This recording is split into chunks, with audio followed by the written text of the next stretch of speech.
Welcome to Alert Tales, where we dive deep into the most gripping stories of real-life experiences. If you love tales that evoke emotion, spark conversation, and connect us all, you're in the right place. Don't forget to hit that subscribe button and join our community for more captivating stories that will keep you on the edge of your seat. I'm having an abortion and my partner is leaving me for it. I've been with my partner for over a year. I'm in my early 20s, so is he.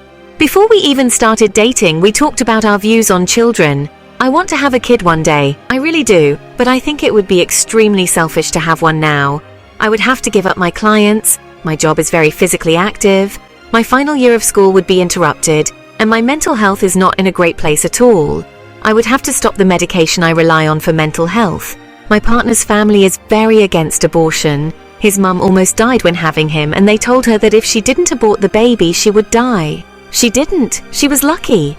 My partner isn't against other people getting abortions, but when it comes to his kid, he is. Right before I found out, we had broken up a few times. I didn't want this, but he knew my mental health was in a horrible place and felt like he was making it worse. I don't know about that, but regardless, I told him I was pregnant and he was immediately by my side, but he wants me to keep it.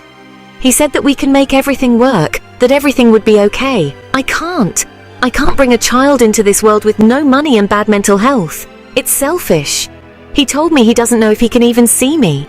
He said after this, he will never speak to me again, or even look at me again. His mom told him if he speaks to me again, she will disown him, and he loves his mom more than anyone in the world.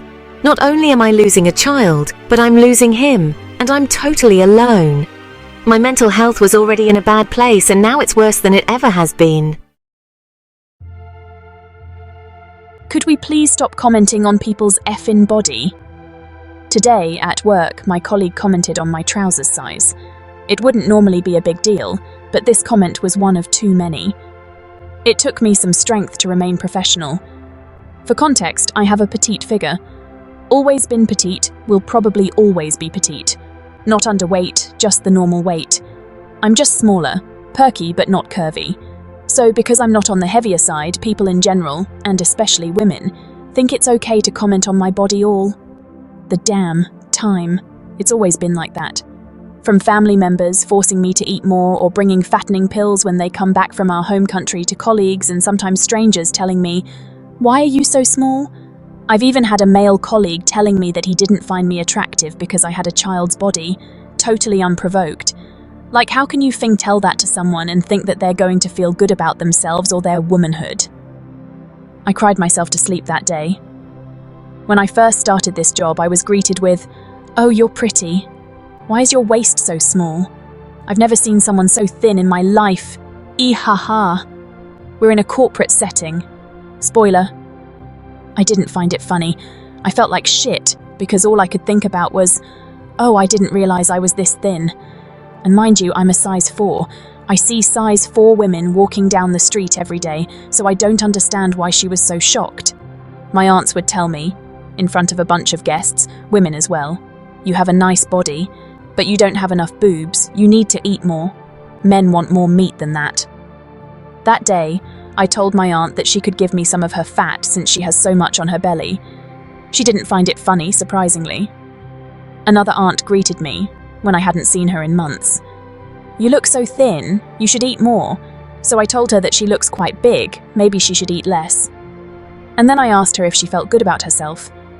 That happened in front of guests again. For reference, I'm 114 pounds for 5'2". At some point during COVID lockdown, I was so out of touch with my physical appearance that I always felt underweight and too thin. So I would eat 5 to 10 times a day, and I was hungry all the damn time, sometimes 5 minutes after finishing a meal. I took 10 pounds in 2 months. Then my parents' family told me that I was too big, and that I should stop eating because I would wreck my figure.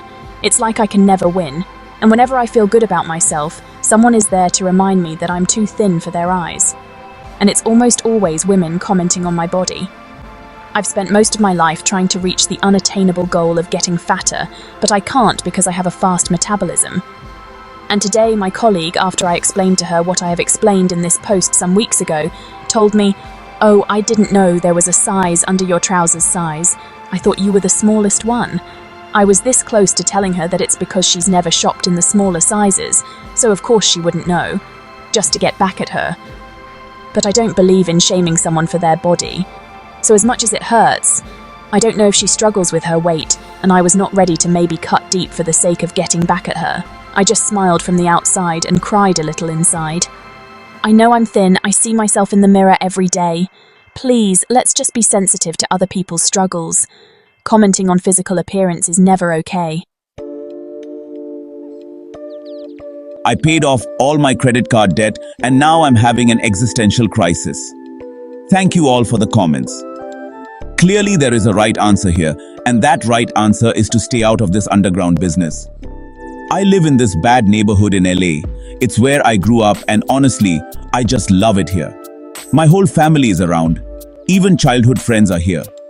I work full-time but everything is still super expensive, even in high-crime neighborhoods. You know how some college kids get a credit card and can't control their spending? I fell into that trap when I was 25. I had no idea what to do about it. My cousin is way younger than me but makes a ton of money. No one knows what he does, but we all kind of have an idea. So I reached out to him like, hey, I'm in $5,000 of credit card debt. I never learned about finances or anything, but I know this is only getting worse unless I pay it off. Do you have any extra work for me to do so I can pay off this credit card? He offered to let me help him with preparing orders. I went over to his place after work for an hour a couple of times a week.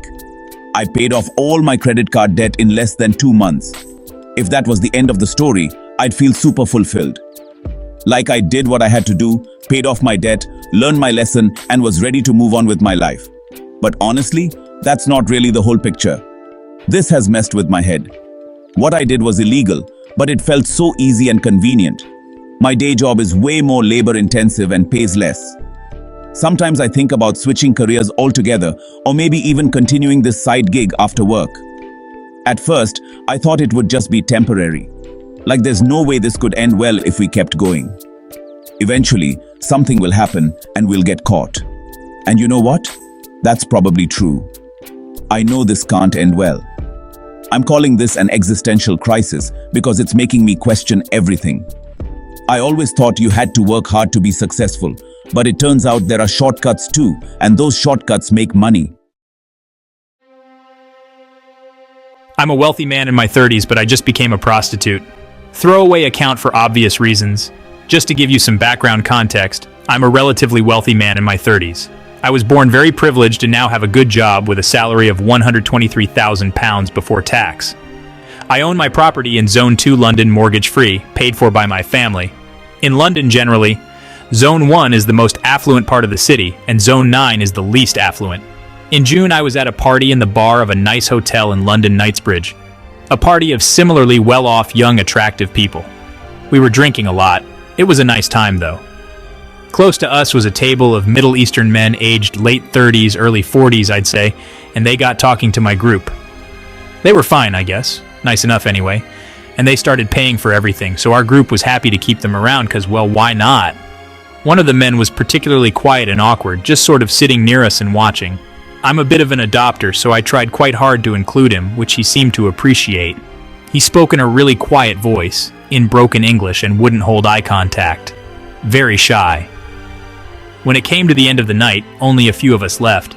He paid the whole bar tab and asked me to stay a bit longer, so I did. Then he said I could see the view from his room, and I went. Even at this point, I honestly, sincerely had no idea he had any intentions. He just didn't seem the type. But when we got to his room, he says that he likes me and thinks I'm sexy. I say I'm not interested, and then, without a pause, he offered to give me £1,000 for oral sex.